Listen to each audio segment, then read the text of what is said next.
दोस्तों ये सवाल एसएससी जीडी के एग्जाम के लिए बहुत ज़्यादा इंपॉर्टेंट है, क्योंकि ऐसे सवाल बहुत ज़्यादा पूछे जाते हैं सिंप्लीफिकेशन के जीडी के एग्जाम में स्पेशली।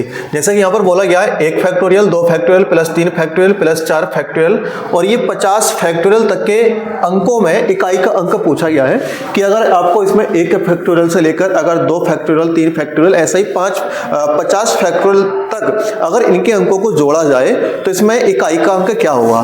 तो जैसा कि आप जानते हैं, ऐसे अगर आपको मान लीजिए अगर आपसे बोला जाए कि बताइए कि 5 फैक्टोरियल की वैल्यू कितनी होगी, यानी कि 5 फैक्टोरियल की वैल्यू कितनी होगी, तो आप जानते हैं फैक्टोरियल की वैल्यू निकालने के लिए आप 5 से स्टार्ट करेंगे। 5 4 3 2 1।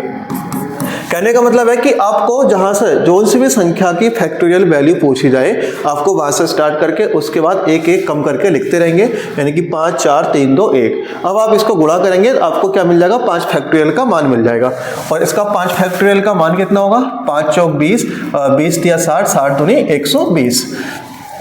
कितना आएगा, 120 आ गया 5 फैक्टोरियल का मान।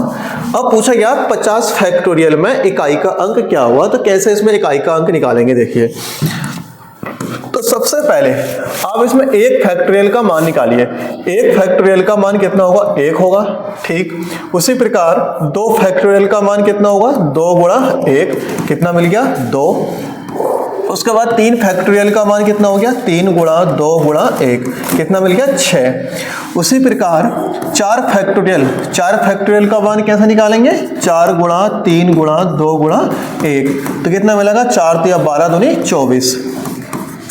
उसी प्रकार अगर आपसे पूछे 5 फैक्टोरियल, तो 5 फैक्टोरियल का मान हमने अभी निकालिए, कितना आ गया, 120। अब यदि 5 फैक्टोरियल तक मान आप देखें तो इसमें आपको कितना मिलेगा, इन्हें आप जोड़ लें तो 1 और 2 3, 3 और 3 और 6 9, और 9 और 4 13, यानी कि लास्ट में कितना आ गया, 3 आ गया। अब जब लास्ट में 3 आ गया तो ऐसा तो है नहीं कि 50 फैक्टोरियल तक ही आप मान निकालोगे। बस आपको करना क्या है, देखिए यहाँ पर बोला गया है 50 फैक्टोरियल तक के मान में इकाई का अंक। तो 5 फैक्टोरियल तक में कितना आ गया, इकाई का अंक 3 आ गया।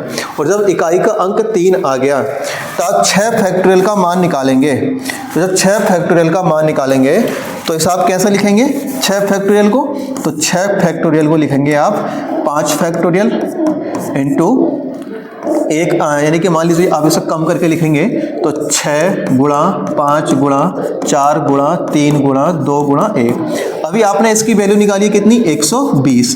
अब इसे 6 गुणा 120 करेंगे तो लास्ट में कितना आएगा, 0।